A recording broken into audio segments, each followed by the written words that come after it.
welcome back to somebody on the rest of it and another edition of Raw Out of 10. And CM Punk opened Monday's show with a blockbuster Saturday night main event now in the rear view mirrors to address Seth Rollins' recent comments about him.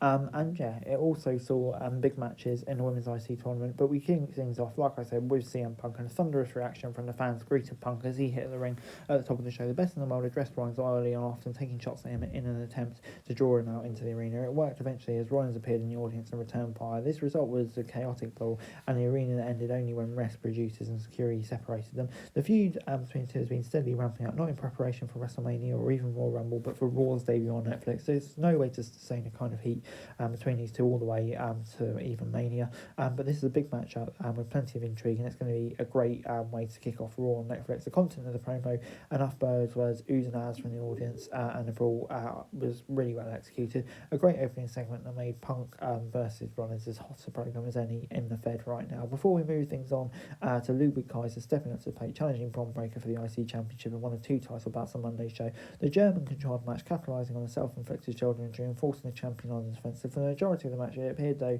the second generation competitor's second reign with the gold may be nearing an end. Resiliency allowed him to fight his way back into the match though, and his super spear finisher gave him time to come from behind to get the win. This was another strong contest between these two, who have repeatedly demonstrated above average in-ring chemistry and show-stealing matches. Breakker selling here was phenomenal, and Kaiser continues to grow every in-ring appearance. Breakker winning was the right call, but it's only a matter of time before Triple H and the creative team have a defining moment for Kaiser, who has exceeded and proved himself as the face of WWE going forward. So yeah, this is great stuff. Gets 7 out of 10 from me. Before backstage, Adam Pearce told interviewer Kathy Cadden that Punk Rollins will headline the Raw on Netflix debut. Makes perfect sense. And in the arena, Liv Morgan, Dom and Raquel Rodriguez made their way to the ring for a promo that's cut short by Ripley, who revealed she's the number one contender for the title. And presumably we'll get that on Raw Netflix as well, and yeah, that'd be a great match. Before the segment transition right into the Women's IC Championship triple threat, Zoe Stark, Rodriguez and Kaden Carter. Carter launched herself through the ropes and onto her opponent's wrestling control of the match away from entering the commercial break. She remained in charge after the break, using an interference offense to keep Rodriguez and Stark on the defensive. Later in the match, Rodriguez fended Carter off and set her up for the Tejana Bomb. Instead, Stark came from nowhere to deliver a missile dropkick that eliminated physically dominant competitor from the equation. She had the G360 for the upset win. The finish was anything but smooth, but Stark winning was a nice surprise, and yeah, should be a great match for Kai in the next round. So yeah, for that alone, I'm going to give it a 6 out of 10. Pretty solid stuff.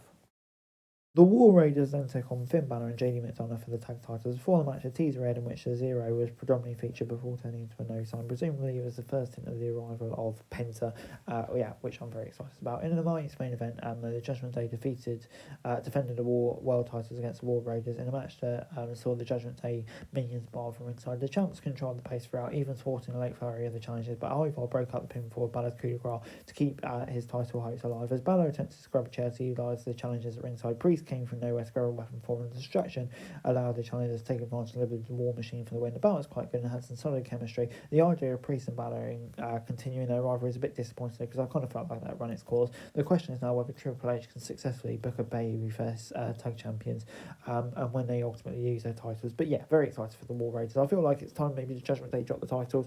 Very happy for the War Raiders. They deserve this opportunity, but just not too sure about Balor Priest feud continuing for a bit longer.